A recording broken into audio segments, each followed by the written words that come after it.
Welcome back. In this evening's health report, Shamela Pullen looks at major depressive disorders. Depression, also known as major depressive disorder, is a mood disorder. Consultant psychiatrist Dr. Earl Wright says for the past 3 years, there has been an increase in this condition, not just globally, but also locally. It's estimated that approximately 14%, 1 in 7 people in Jamaica will have major depressive disorder. And if individuals who have hypertension and diabetes, the chronic diseases, they have increased of 20 to sometime up to 30%.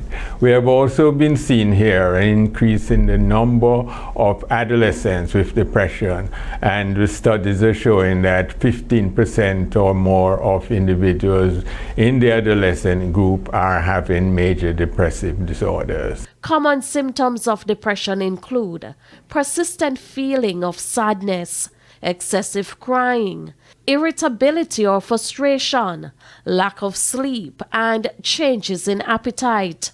Also guilt, feeling that you have done something bad, you have let down yourself or your family.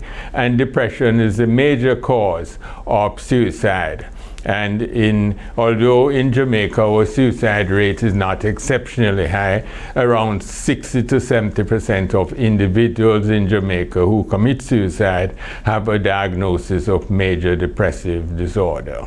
The cause is not known, but several factors may play a role, like brain chemistry imbalances, hormonal changes, and inherited traits.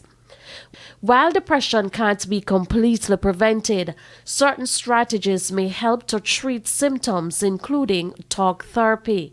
The other most important one of treating major depressive disorder is medication. And there are a number of excellent medication that treat major depressive disorder and prevent you of getting major depressive disorder, and lifestyle changes.